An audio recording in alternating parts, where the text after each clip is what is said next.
Hi, I'm Dr. Dyan Haspel-Johnson, and it's time for a weekly sleep tip.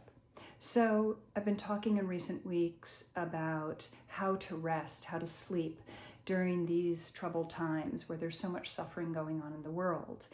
And one of the thoughts that I have is about how when there's polarization, when someone is viewed as someone who's causing hate or harm, I think when we get caught up in those kinds of ideologies and with all the suffering that's going on in the world, it makes it very hard to sleep. It makes it very hard to feel focused on our aliveness, on our present moment, on maintaining the connection that we have to each other and to humanity as a whole, actually.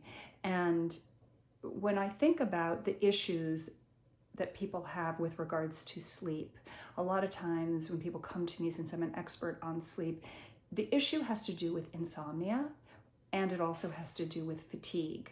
And it's very important to understand that insomnia and fatigue are actually about difficulty not with being asleep and not with being awake, but with the connection, the nuances in between, the continuum, the subtleties. So when we have insomnia, it's that we are having trouble easing from one state of being, that's awakeness, to another state of being, and that's being asleep. And when we have fatigue, it's that we're not fully able to be fully alert and awake. We still feel a sleepiness even during that state.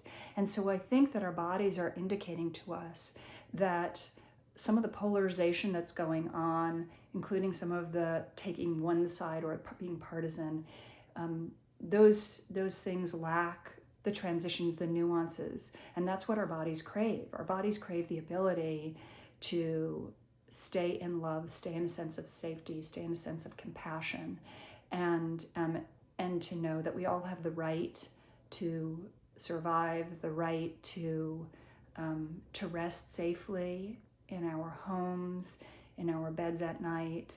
And so I think that when we go to our core sense of compassion and our core sense of love and our core sense of knowing that we all have the right to safety and we have the right to safety, and when we can create that in our own personal space and focus on love and safety and creating conditions where we're safe to rest, where we don't have to think about all of these things in that moment, and we can send love to everyone and love to the planet and love to the earth.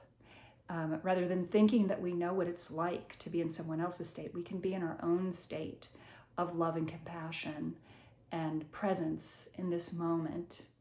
That is a way that can help us to sleep.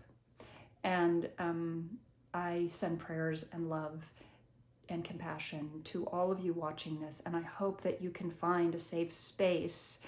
For me, self-hypnosis helps me to do that because hypnosis is a transitional state.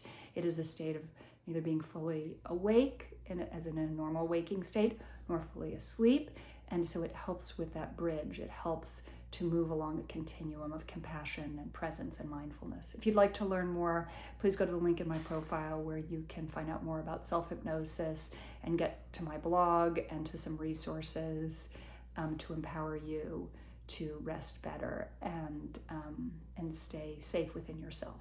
All right, sweet dreams.